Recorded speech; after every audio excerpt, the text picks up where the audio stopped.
Halo, perkenalkan nama saya Virgi Septia Ferdi dengan NIM 187231051 dan di dalam video ini saya akan menjelaskan mengenai aplikasi dari teori graf dalam permainan yang bernama Instant Insanity. Namun sebelum saya lanjut ke penjelasan penerapannya, saya ingin membahas sedikit mengenai teori graf terlebih dahulu. Jadi, teori graf merupakan teori yang dipublikasikan oleh Leonhard Euler pada tahun 1741. Graf merepresentasikan objek diskrit atau simpul dan hubungan antar objek atau sisi. Teori graf digunakan untuk menyelesaikan masalah kompleks seperti mencari pola atau efisiensi solusi. Selanjutnya, kita akan membahas mengenai permainan Instant Insanity itu sendiri. Jadi, Instant Insanity dipopulerkan pada tahun 1967 oleh sebuah perusahaan mainan bernama Parker Brothers. Dalam permainan ini, terdapat 4 buah kubus yang memiliki 4 warna, merah, biru, hijau, dan putih atau kuning. Tujuan dari permainan ini adalah menumpuk kubus-kubus tersebut sedemikian rupa sehingga tiap sisi dari tumpukan itu, depan, belakang, kanan, maupun kiri menunjukkan keempat warna tersebut yang berbeda-beda. Selanjutnya, permasalahannya adalah pencarian solusi dengan cara mencoba satu persatu akan sulit karena terdapat 41.472 susunan unit kubus yang mungkin. Penggunaan teori graf dapat mengurangi jumlah susunan yang harus diperiksa, meskipun tetap membutuhkan trial and error. Selanjutnya, untuk penyelesaian dengan teori graf, kita akan membuat kerangka dari masing-masing kubus terlebih dahulu, seperti gambar di bawah ini. Selanjutnya, kita akan menentukan representasi graf dari kubus-kubus tersebut. Setiap kubus akan direpresentasikan sebagai graf berlabel dengan simpul-simpul yang mewakili warnanya.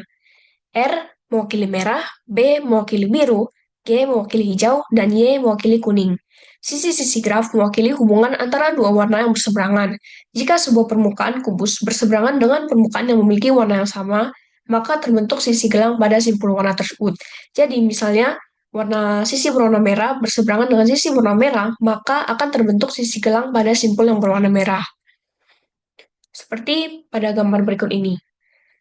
Untuk kubus yang pertama, warna merah akan berseberangan dengan warna merah, sehingga terbentuk sisi gelang pada simpul yang berwarna merah. Dan warna hijau berseberangan dengan sisi warna merah, sehingga terbentuk sisi di antara kedua simpul tersebut. Warna biru berseberangan dengan warna kuning, dan sehingga terbentuk sisi di antara kedua simpul tersebut. Begitu pula dengan kubus-kubus 2, 3, dan 4. Setelah kita menentukan graf dari masing-masing kubus, kita akan menggabungkan keempat graf tersebut. Jadilah graf gabungan seperti ini. Setelah itu, kita akan menentukan dua sirkuit dari graf yang telah kita gabung sebelumnya. Kita akan mencari dua buah sirkuit yang melintasi keempat simpul dan sisi dengan label nomor yang berbeda tepat satu kali. Dua lintasan yang dimaksud ini tidak boleh menggunakan sisi yang sama.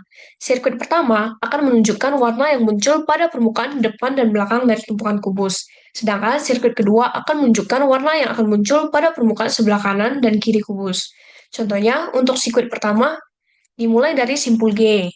Simpul G melalui sisi nomor 4 menuju ke simpul Y, dan seterusnya sampai kembali lagi ke simpul G.